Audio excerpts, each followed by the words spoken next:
Ah, Resident Evil.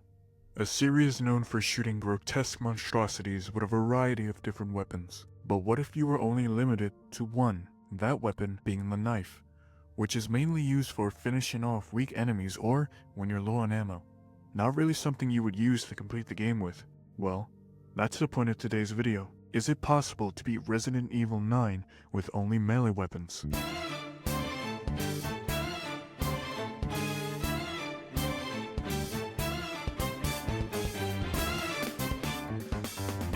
The rules for this challenge are pretty simple. Rule 1. Obviously, I can only use melee weapons. Go figure. Second, I must complete the game in under 4 hours on insanity without healing. Because of course, how could I make things even harder for myself? Third, I'm only allowed 5 saves. Quick little side note. I'm also not allowed to use throwables. To clarify, I mean the explosive canisters, cause well, they're bombs, and the bottles that Grace has access to in her sections. However, I can use them to distract zombies. I just can't damage them. And for the last and final rule, I will allow the use of New Game Plus weapons and charms. Cause trying to beat the game without them would just be agonizing. With the rules out of the way, the first question to answer is, what areas do we save at? We're gonna be dying many times, so logically, we're gonna want to save at places where we die the most often. I'll explain what strategies we use for each chapter of the game as we go throughout the challenge. But as for right now, I'll give a brief rationale for why I chose to save in this order. The first area I chose to save at was the Chronic Care Center, right after Emily gets snatched by the girl. The reason for this is because of Chunk and the route I use for Leon, which is just to go around and kill all the zombies that are in the care center. Because we need money! The second is when you first enter Raccoon City. Because after getting control of Leon and taking out the first couple of zombies that are in the area, we then have to fight the giant enemy spider.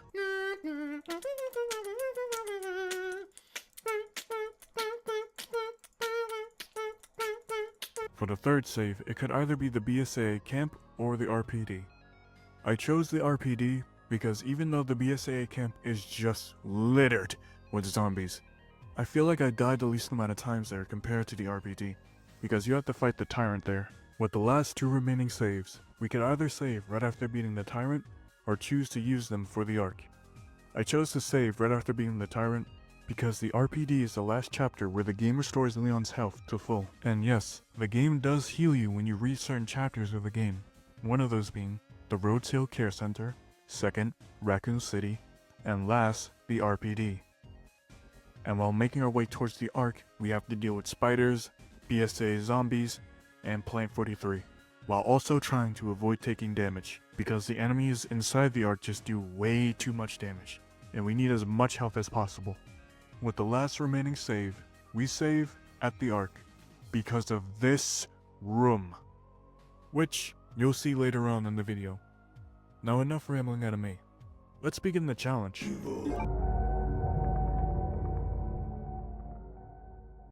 To start off the run, we play as Grace, and while making our way towards the hotel, we pick up an antique coin and another inside.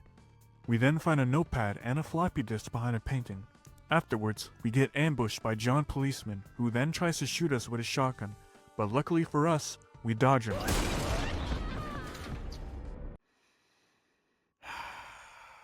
Once we finally dodge him, we get kidnapped and brought to the care center.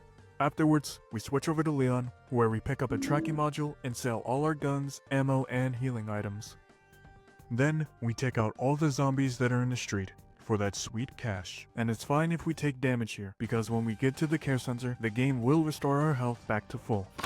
Quick little info dump about the insanity difficulty.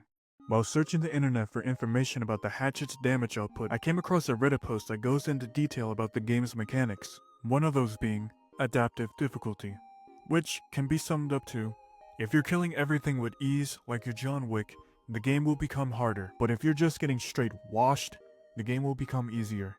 There are 9 AD ranks, which affects how much damage we deal and take. Since we're on insanity, the game caps it at 9. That means we're taking 3 times more damage, as well as dealing half the damage to zombies. Isn't that just fun? And I did find that the base hatchet does around 20 damage, which is just tragic. And that's why the early game route for Leon is just to get as much money as possible to upgrade the hatchet. When we're finished with Leon, we go back to Grace, who wakes up at the care center. We pick up a bottle, which will be used for later. Afterwards, we are then hunted by the girl. We quickly run back to the lit up room, causing her to despawn. We then head back to grab another coin and the toolbox, and use the screwdriver that's inside to get the fuse and escape. Where we again switch back to Leon, who arrives at the care center. We pick up another module, which is just behind us. We then head over to the shop to sell whatever items we have and upgrade the hatchet's damage to level 2, which is a big step up from the base hatchet. Instead of taking 9 hits to stun a zombie, it now only takes 3. We clear out all the other zombies and leave the chainsaw zombie for last, because we can use this ledge to cheese him. After he dies, more zombies spawn and we repeat the process. Back over to Grace, we head into the safe room to put away the Requiem and to grab 2 charms. One of them, the Stakeout Charm, which increases our melee damage by 50% and durability by 20. And the second, the I Spy Charm, which increases the likelihood we'll survive fatal damage. We then head into the medication room and grab the West Wing keycard, and we use the keycard to head over to the kitchen where we meet the chef, who we easily slip by and pick up another coin. And while heading out, we make a left and grab the makeshift knife and turn off the light to distract the zombie that's blocking the way to the dining room. Once he's distracted, we head into the dining room to pick up a blood pack.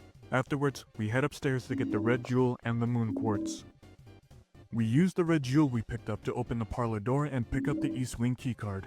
While we're there, we dump our coins into the RIP knife slot and head to the East Wing to get more coins. Once we're there, we find 1 coin in a drawer and 3 more in a safe. The code being 50 left, 30 right, 90 left. Afterwards, we head back to the parlor and use the remaining coins to get the hip pouch and the RIP knife, which will be our main source of damage. Making our way back to the kitchen, we pick up an empty injector, which I'll explain later. In the blood lab, we find, well, the blood collector, and we head out to try and get to the conference room, but are blocked by 3 zombies. One of them being John Runender, because the amount of times this guy has grabbed me from Narnia is just infuriating. Like, this guy will lunge miles just to grab you. I freaking hate this zombie. With that rant out of the way, we use this plant to get him stuck on and take him down in only 3 hits.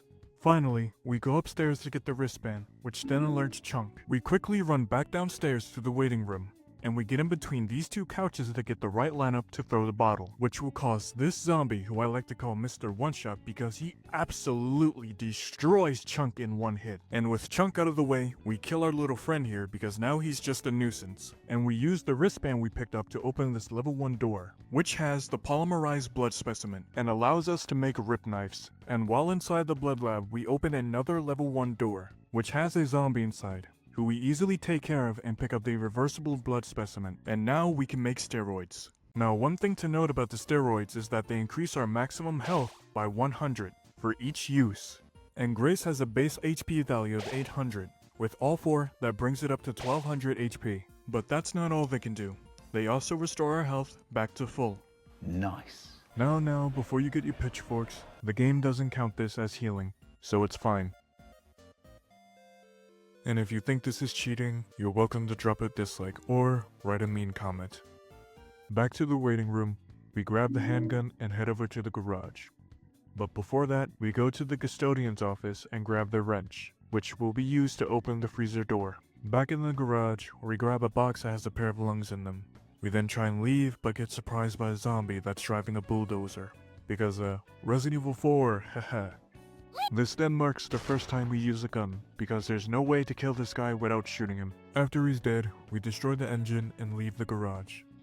Going upstairs to get a bottle, blood pack, and another injector to make more steroids.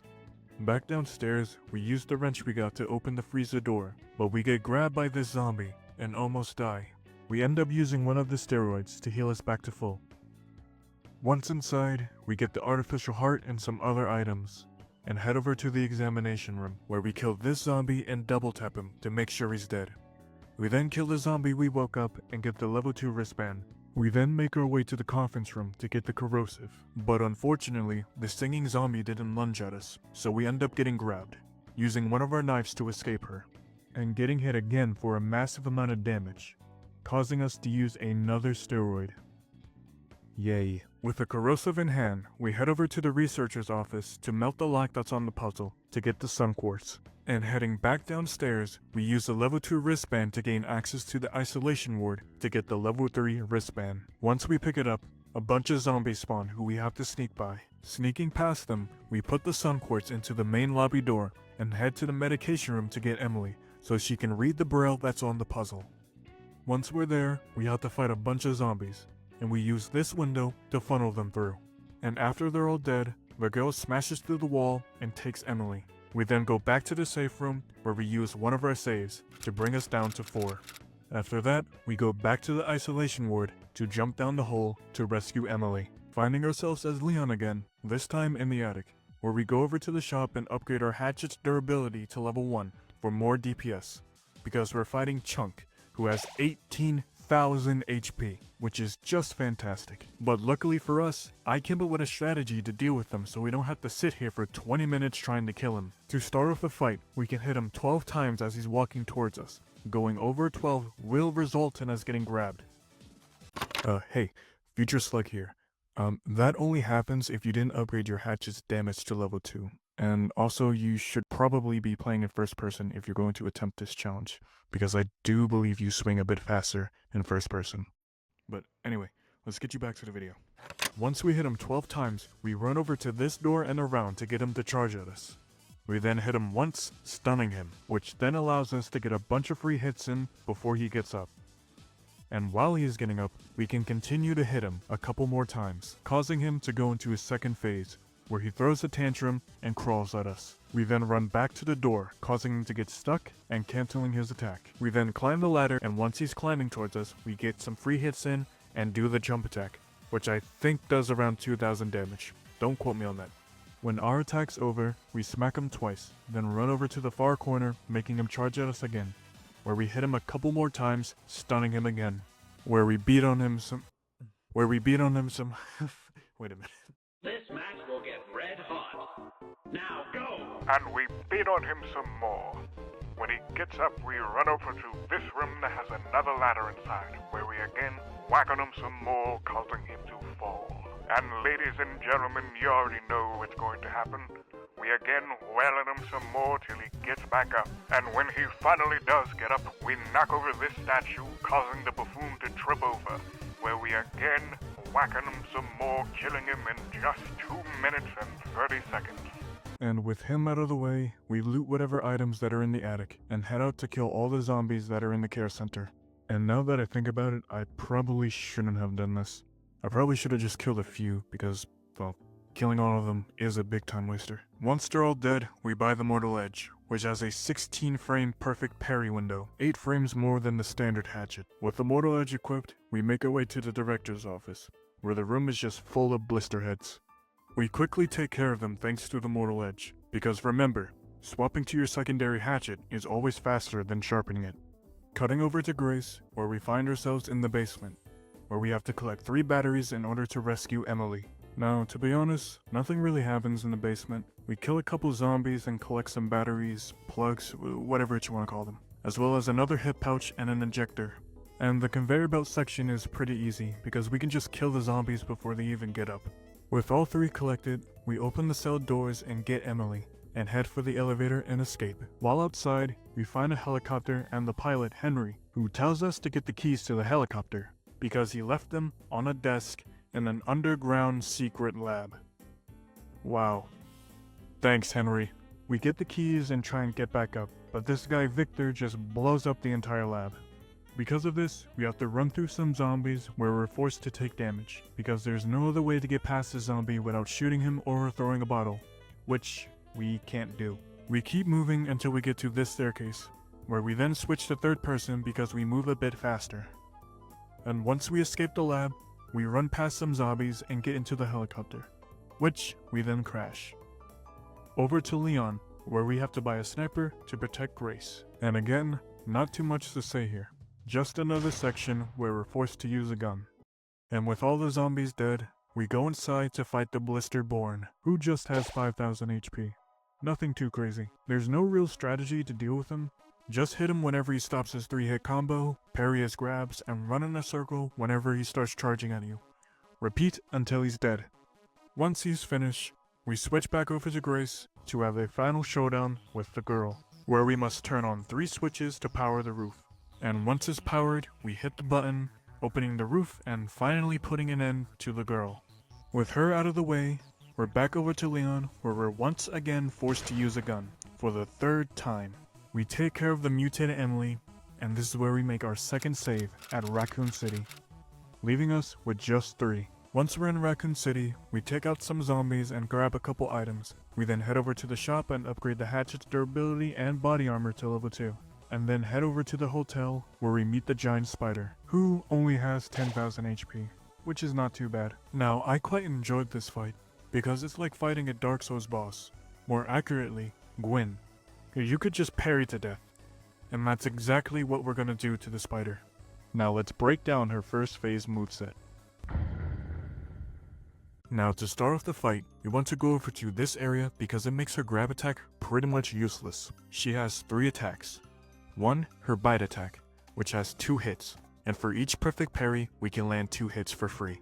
Her second attack is where we can get a lot more DPS in, when she hits us with her leg first, which has 3 hits, and parrying each hit gets us 6 free hits of her own, which is pretty good. And her last attack, being the grab, can be easily avoided if you just walk back a couple steps. Now on to her second phase. When she's in her second phase, she has one new attack, where she turns around and shoots spiders at you. This can be avoided if you move around in a way that gets her to face this wall, because when she's facing the wall, the spiders she shoots will just die on impact, leaving behind just blue stains on the wall. And also, her bite attack now has 3 hits instead of 2, which is just more DPS for us. Now let's break down her final phase. Now her third phase can catch you off guard if you're not paying attention, because all of her attacks are now 10% faster. That means you have to hit those perfect parries a bit earlier now. And to know when she's in her third phase is whenever Leon says, "Haven't you had enough? I don't have time for pest control," or something like that. And that's pretty much it.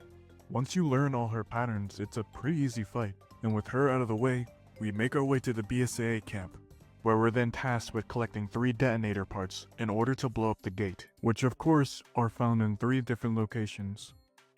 The distributor can be found on the logistics warehouse roof, but in order to get to it, we have to kill like 20 zombies, which is just ridiculous. Now I know what you're probably thinking right now, that I should just run past all the zombies because I do have to beat the game in under 4 hours. But you would be poorly mistaken, because by the time I climb that ladder, I would be looking like John Marston by the end of Red Dead Redemption.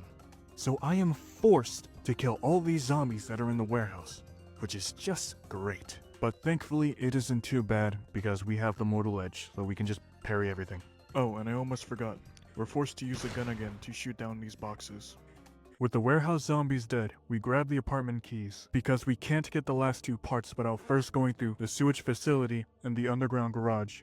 The sewage facility is pretty easy, because we can do a bit of camera manipulation by just looking straight up, so that the Blisterborn and the zombie that's behind it doesn't aggro towards us, allowing us to safely turn the valve and get one of the batteries we need.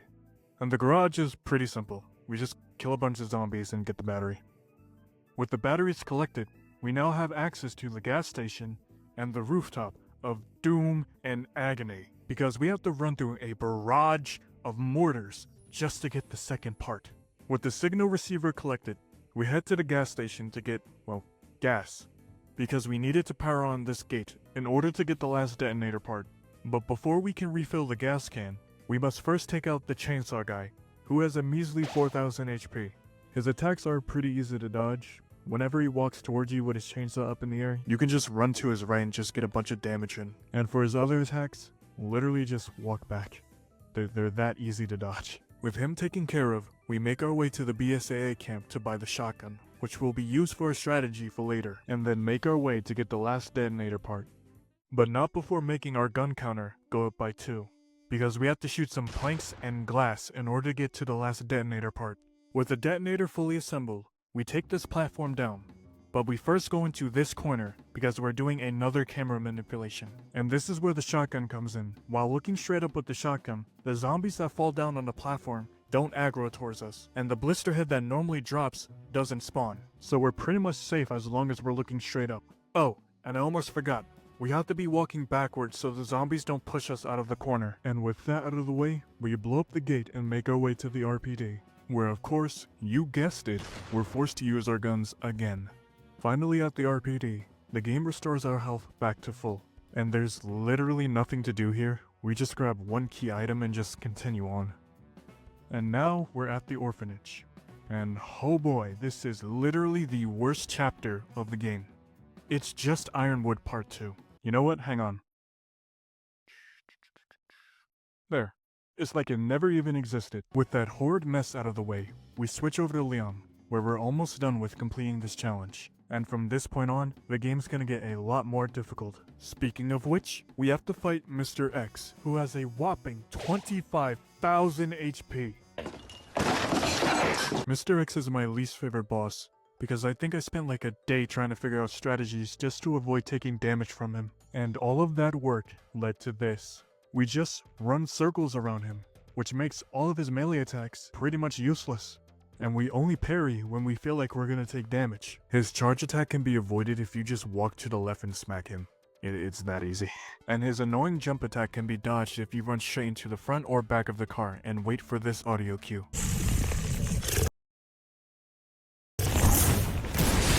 Now we want as much space as possible to run circles around him, so we use Mr. X to spread out the cars whenever he throws them at us or charges through them. Oh, and whenever he throws the cars up into the air, the best way I found to dodge them is just to stand next to another car. And if you're able to do that for about 10 to 15 minutes, that's pretty much it.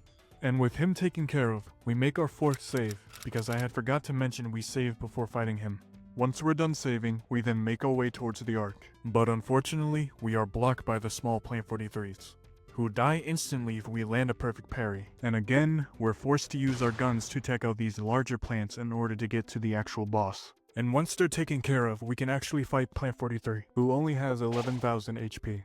Now I don't know if there's any way to beat Plant 43 with just a hatchet, so we just mow him down with the SMG. And this marks the last time we use our guns. And with Plant 43 taken down, we make our way inside the Ark. And once we're inside, we're introduced to new enemies, those being the elite guards, who have actual aim and can take us down easily if we're not too careful. Now when we first encounter them, there's only 3. So we can easily take them out by using stealth. Once this group is taken care of, we can move on to the next. We can sneak past the next group of guards by baiting out their shots and crouching along this cover. And if we continue crouching, we can kill 2 guards before they're alerted. And once they are, we release this little hellspawn to help deal with them. And with them taken care of, we move on to fight Hunk, who has 9,000 HP. Now I thought his fight would be difficult, but it's surprisingly easy, because he works the same way as Krauser does in Resident Evil 4, where Krauser takes 5 billion damage from knives. So we easily take him out in like 40 seconds. Now the real issue are his guards, so we crouch behind this pillar in order to avoid them. We then rescue Grace, but in doing so, we end up in the lower sections of the Ark, where we continue as her for one last time. And there's not too much to say about this section. We pick up some acid bottles that are throughout the lab, and we use them to distract the zombies and lickers that are in the area. And we collect 2 key items to get to the end of the game. Now back to Leon, where we again skip some of the sections cause, well, they're not really important. And we make one last save because of the room we're about to enter in, and that room being literal hell.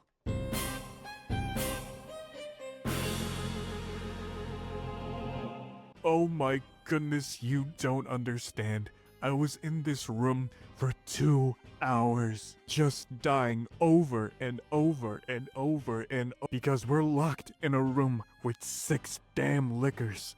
Oh, but Slug, they're just lickers. Surely they're not that difficult to deal with. Silence, white mutant. For you don't understand, these wretches have 4,000 HP each. And on top of that, they don't get staggered. And the only way to deal with them is to parry one specific attack. That is, their jump attack. And they only do it when you're at a certain distance from them. And when you are far away from them, half the time, they don't even do the attack. So you either run to the next corner and pray that they do the attack, or you sit there and get mauled to death while waiting for them to do it. Oh, but surely it can't get any worse. The game spawns more enemies. 7 of them, to be exact. And while they're spawning, Leon starts dying from tuberculosis. And while he's coughing, you can't parry, sprint, or do anything. So you better hope you're not next to any enemies, because if you are, you're guaranteed to take damage. And after an hour of suffering, I finally made it out of the room. I was finally free. And all I had to do was just destroy Elpis, and I can end this challenge. But for whatever reason, I decided to release Elpis. And in doing so, I had to fight Victor. A fight I didn't practice for, and you already know what happens. I die, sending me back to that room for another hour. After escaping for a second time, we destroy Elpis, finally putting an end to this nightmare, and just barely beating the game in under 4 hours. Now I know some of you in the comments are gonna call me a coward for not fighting Victor, but just hold on a second, just think about this. Victor has 20,000 HP, so it will take around 10 minutes just to beat him, time I don't have.